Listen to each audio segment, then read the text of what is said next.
All right, so what we're looking at here is how to measure the amount of heat or energy that is gained or lost depending on the temperature change. Generally speaking, we do not measure heat or energy directly. What we measure is the change in temperature, and then that allows us to determine the heat or energy. The Q stands for heat or stands for energy. The M, mass. The C is the specific heat depending on the material. In this particular case, we're going to do water for the most part, in which the specific heats for water are 1 calorie per gram degree Celsius or 4.18 joules per gram degree Celsius. Q equals MC delta T. Sometimes people will go MCAT, just as a kind of way of remembering. The delta, this little triangle, stands for change in. So it's the change in temperature. And the change in temperature can also be understood to be the final temperature subtract the initial temperature. This first box is when we're not doing a phase change. In other words, we're talking about things like we're heating up the water. How much energy does it take to heat it up? Or we're cooling down the piece of metal. How much energy is lost when it cools down? The second box refers to things that are going through phase changes. In other words, it's going from a solid to a liquid to a gas. And note, in our two equations, there is no delta T part, because there is no change in temperature when it's doing a phase change. All of the energy goes into the change of phase. None of it goes into changing the temperature. We have two of them because one of them, the MCF, is for like freezing or melting. The other one, heat of vaporization, is for like water or liquid vaporizing, turning into a gas, or in the opposite direction, condensing, going from a vapor into a liquid. Generally speaking, the CF and the CV are always given to you as positive numbers. However, if your Q is supposed to be negative, as in it's losing heat as opposed to gaining heat, then we just add in the negative sign. Now, how do we keep that straight? Well, for instance, ice melting is endothermic because the ice had to get extra energy to melt, so it would be a positive. But water freezing, it's the same CF, by the way, melting and freezing, but it's the opposite direction. Water freezing, the water had to lose some energy to go from a liquid to a solid. All right, so we're going to go through these examples now. And in some cases, we're going to use calories. And in some cases, we're going to use joules. But here is the relationship between calories and joules. All right, in our first question, how many joules of heat are given off when 5 grams of water cool from 75 degrees to 25 degrees? And in this case, the specific heat is given to us in joules. So first thing, we're going to annotate our question a little bit. So that's my M. That's my initial temperature. It's from 75. That's my final temperature. How many joules of heat? That's the Q. That's what I want to know. And of course, that is my C. Yes. Well, you also have all of this on your paper. Yes? As I said, it is on your paper. Look at your paper. Okay? Q for the heat, grams for the mass. The first temperature is your TI. The second temperature is your TF. So, my only equation for heating up or cooling down water, Q equals MC delta T, or MC TF minus TI. Okay, my mass, 5 grams. My C, we're doing this one in joules, 4.18 joules per gram degree Celsius. Notice it has 3 units of measure. And then my temperature change.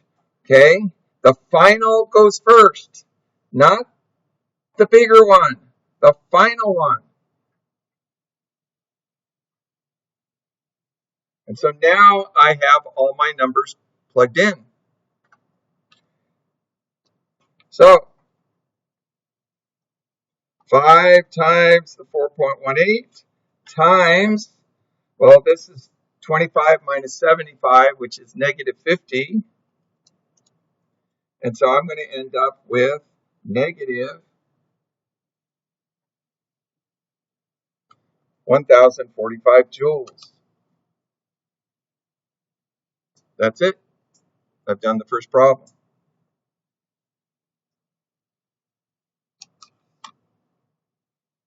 Now, problem 2 says, well, what if I was doing calories instead? Now, I could have simply gone, okay, my mass was 5 grams. Again, I'm doing this one now. That's my C.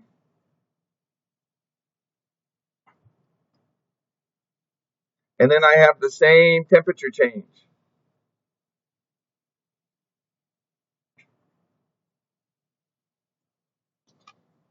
So look at number 1 and now look at number 2. How similar they are. It's just one's in joules, the other one's in calories. And so now basically I'm going to have 5 times the 50 because that's a 1. And so I'm going to end up with negative 250 calories.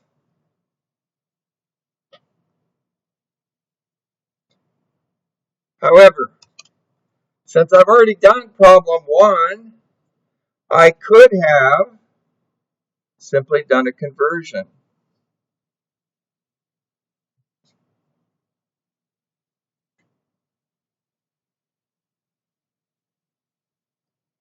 One calorie is 4.18 joules. The joules will cancel. I take my 1045 divided by 4.18, and lo and behold, it's the same, negative 250.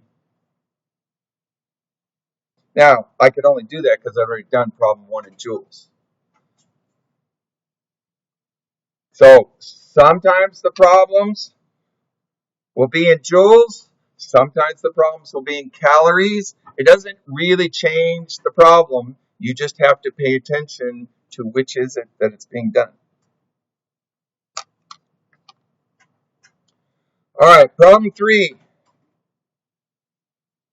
How many joules does it take to melt 35 grams of ice at 0 degrees Celsius? Ice melts at 0. Water freezes at 0. Okay, they're just different directions at the same intersection in terms of temperature. One's getting more energy, going from solid to liquid. One's getting less energy, going from liquid to solid. This time,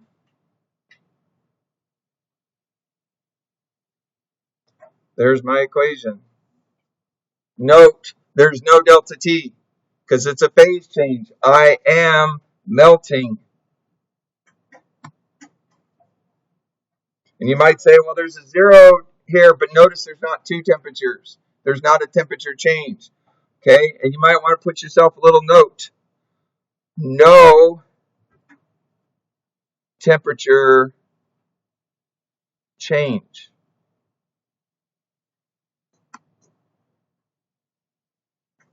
So, my mass, 35 grams. Here is my heat of fusion, that is the CF, joules per gram. Note how the grams will cancel, and my answer will be just in joules. The units for Q are always joules. So 35 times 333, and my answer is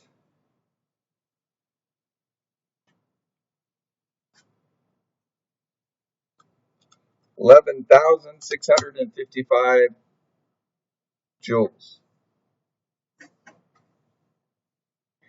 It is positive because the ice needed to absorb energy to melt. If the question was reversed and I said, I have 35 grams of water that are freezing, I would have had the same number, but I would have put a negative because in order to freeze, it has to lose energy. All right, problem 4. How many calories are given off when 85 grams of steam are condensed into water? And so, again, that's a phase change, which means no delta T. There's no change in temperature. It's just a change in phase. Here is my M. This is my CV. So Q equals MCV, 85 grams, 539.4 calories per gram. Again, the grams will cancel.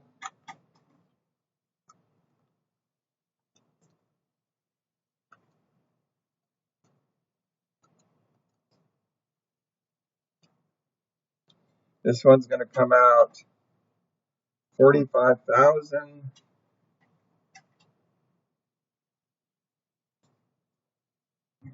But it will be negative. Okay? Lost heat. Exothermic. In order to condense, in order to go from a gas to a liquid, it had to lose energy. That energy went into the phase change, and so it's negative. There's not going to be anything in the equation or in the CF, CB, or whatever to tell me that it's negative when it's a phase change. I just have to know, hey, if it's evaporating, it gained energy, positive Q. If it's condensing, it lost energy, negative Q. Number 5, how many joules of heat are necessary to raise the temperature of 25 grams of water from 10 degrees to 60 degrees? All right, well, there's my mass. There's my TI and my TF. I want to know what Q is. I want to know how much heat. And I have two temperatures. I have a temperature change. So Q equals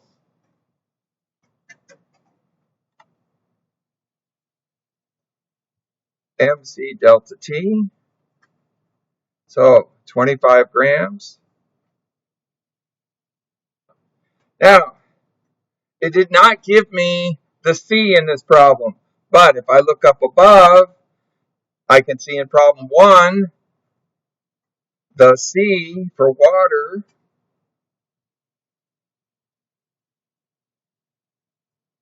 is 4.18. My final temperature was 60 degrees. My initial temperature was 10 degrees. That again will be 50. I just did that to make it a round number. Note, by the way, why there are 2 units in the denominator. That's where the grams cancel. And here's where the Celsius part cancels, and all I have left is the joules. So 25 times 4.18 times the 50 .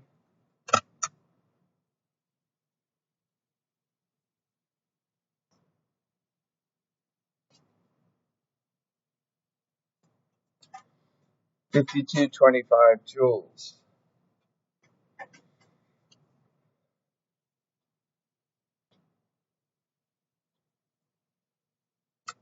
And then finally, number 6, how many calories are given off when 50 grams of water at 0 degrees freezes? And again, it doesn't matter. Melt at 0. Freeze at 0. They melt and they freeze at exactly the same temperature. The opposite is also true. They boil and they condense at exactly the same temperature. It's just they're going in different directions. Solid to liquid, liquid to solid. So here, Q equals MCF, 50 grams. There's my heat of fusion.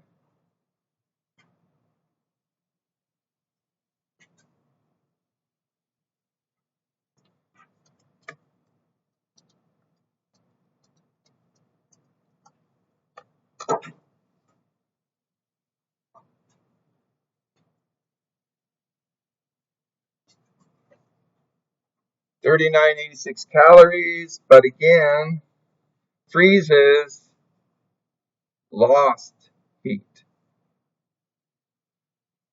And then you might want to put up here, melt,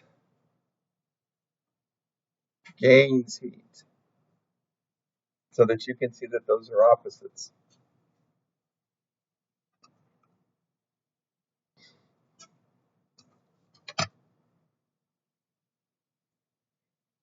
Now, one last thing I'd like to mention.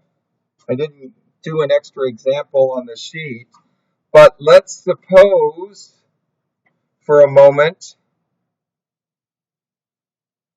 that I had some ice and I was melting it. So let's go back to problem 3 for a moment. So I had some ice. I had 35 grams of ice and I was melting it.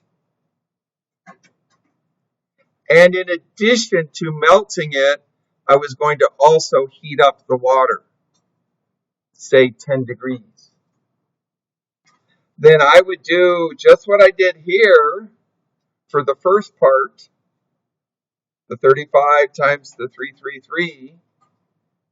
But then in the second part, I would do like what I've done here in problem 5. In other words, I would have put the 35 here. I would have put the 4.18, so I'm still in joules. And then I would have said I'm raising it 10 degrees. So I'd have to do it in 2 steps. So I'm going to switch it over and write it on the back. I'm going to melt 35 grams of ice, of which the C was 333 joules per gram. And then I'm going to heat the 35 grams of now water 10 degrees. There we go. Now you can see it. When I blow it up, it's harder to put it in the right place. So I'm going to do both of those things. Melt the ice and then heat it up 10 degrees. So first,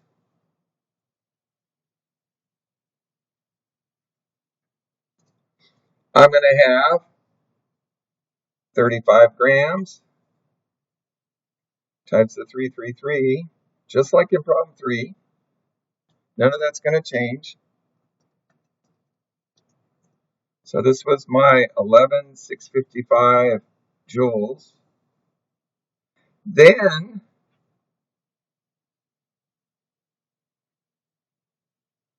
I'm going to do the second part. Still the 35 grams, just now it's water. The C is 4.18 joules per gram degree Celsius. And then I said I wanted to do 10 degrees. That's my temperature change. Sometimes it'll actually say that.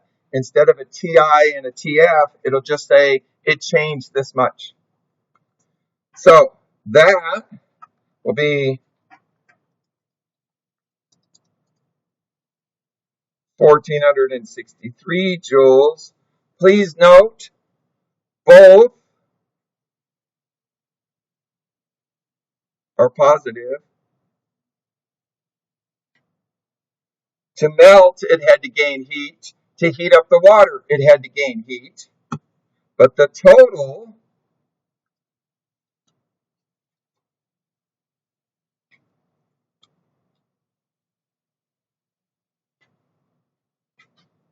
will be that.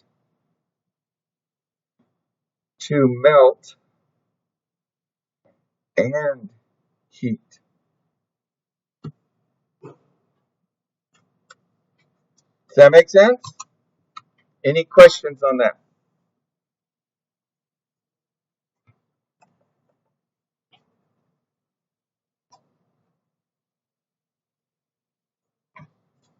So anytime it's a phase change, there's no delta T part.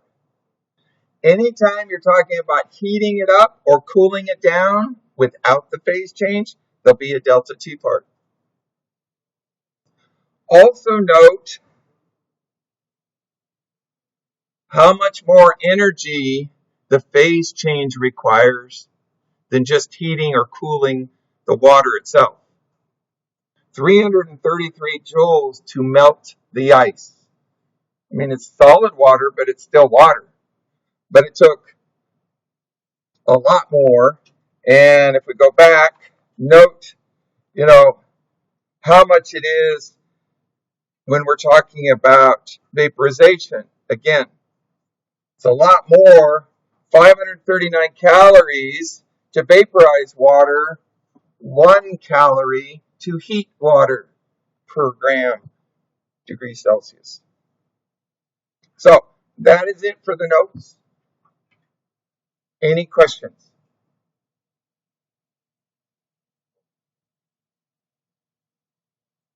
All righty.